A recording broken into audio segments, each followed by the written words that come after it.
Merci. Merci pourquoi? Merci parce que là, on est dans les nouveaux locaux de Picardie Debout à Paris. Et moi, je suis très content que la Picardie conquiert Paris. Je suis un pan-picard, je suis pour l'expansionnisme picard. Et voilà que grâce à vos dons enregistrés par Pierre, notre nouveau trésorier qui lui habite dans l'Hérault. Donc, vous voyez, l'expansionnisme picard, il va jusque Montpellier. C'est grâce à vos dons qu'on a ces locaux maintenant à Paris. Alors, je sais que je dois faire gaffe à tout ce que je raconte dans cette vidéo. Parce que quand je parle de mal travail, que je dis que ça crée 100 000 inaptitudes par an, que ça a un coût qui se chie aux alentours de 100 milliards d'euros, les médias, ils s'en fichent. Ils en ont rien à secouer de ce que je raconte. Mais là, si je parle de nouveaux locaux, si je parle des dons, si je parle de tout ça, on est sûr que ma vidéo, elle va à Quotidien, elle va à BFM, elle va dans le Huffington Post, elle va je sais pas trop où avec les nouvelles ambitions de François Ruffin. Est-il passé en première division et ainsi de suite qui arrive. On va essayer de mettre les virgules au bon endroit. Moi, j'ai jamais été trop fan des locaux. Je crains toujours que quand on a des locaux, on se renferme dans ces locaux, qu'on se replie entre nous, dans un espèce d'entre-soi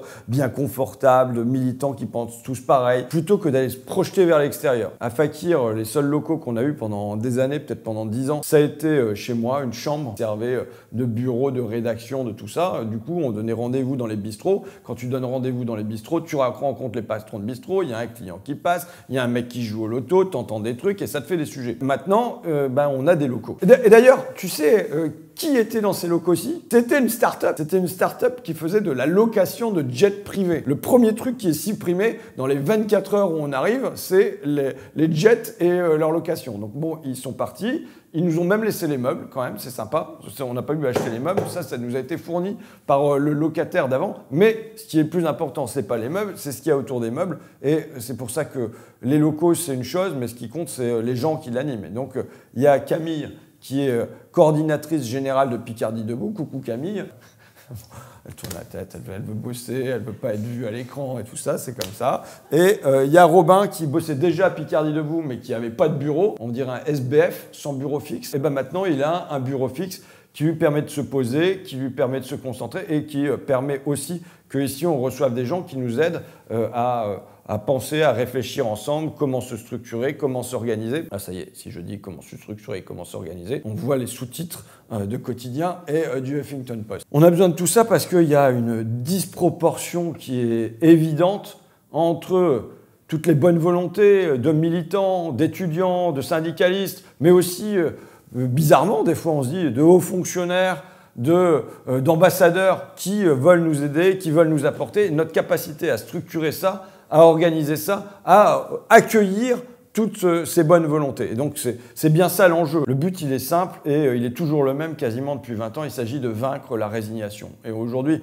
on est dans un tel état de dépression qu'on sent dans le pays, mais aussi de dépression à gauche qui étale ses rancœurs sur Twitter, que tu vois, c'est un peu Hercule qui doit nettoyer les écuries d'Augias, t'as l'impression. Notre adversaire, c'est toujours la finance, mais c'est surtout l'indifférence. Et c'est contre ça qu'il s'agit de se bagarrer. Parce qu'on sait qu'il y a pire que Macron, il y a pire que Le Pen, il y a pire que tout ça. Quand on discute avec les collègues, c'est quoi? C'est c'est comme ça en fait. C'est une tautologie. Un chat est un chat, un sou est un sou. C'est un univers qui est fermé et qui fait que les gens se disent ça n'a jamais été autrement, ça ne sera pas autrement, ça n'est pas ailleurs autrement. Et il faut quelque part casser ce c'est comme ça, rouvrir de l'imaginaire, qu'il y ait de l'air qui se remette comme on ouvre une fenêtre à l'intérieur de ce c'est comme ça. C'est un combat contre la dépression, contre la résignation qu'il s'agit de poursuivre, parce que je ne vais pas faire comme si je le commençais aujourd'hui. Plus concrètement, ça veut dire quoi comme idée? Moi, je suis assez pour avoir un budget fanfare, parce que je pense que rien ne doit se faire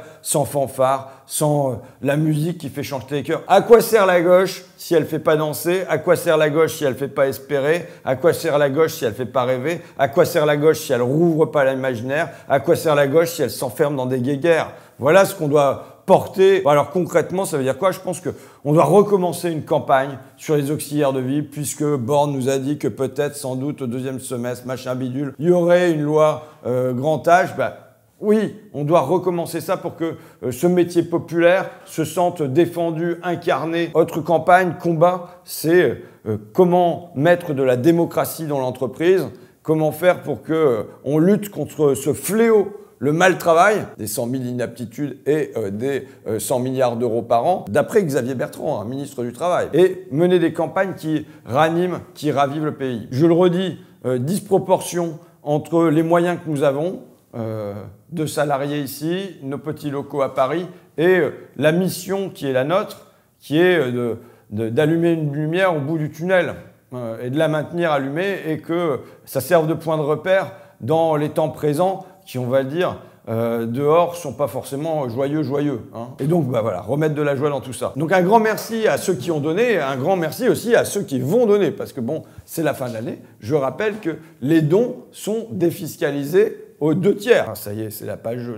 de promo des niches fiscales. On verra bien si on supprime ça, mais pour l'instant, on est condamné à jouer le jeu avec les règles du jeu d'aujourd'hui. Et donc, ça veut dire quoi? Ça veut dire que si vous donnez 150 €, ben, en vérité, ça vous coûte que 50 €. Macron, par les McKinsey, General Electric et compagnie, il avait des énormes dons. Tu sais, il donnait hommes et femmes, et puis les enfants, toute la famille s'y mettait. Donc, ça faisait que dans une même famille, tu pouvais avoir 15 000, 30 000 € qui étaient donnés. Bon, s'ils veulent donner, ceux qui ont 15 000, 30 000 € à donner, on prend. Mais on va plutôt la faire à, vous avez 10 €, bah, vous les donnez et ça vous coûte que 3,33 €, c'est ça hein? Bon, tu vois. Bon, vous pouvez mensualiser aussi. Bon, je sais pas trop. Tu mettras le lien en dessous de la vidéo. T'oublieras pas parce que sinon, il y a encore Usul qui va se foutre de notre tronche.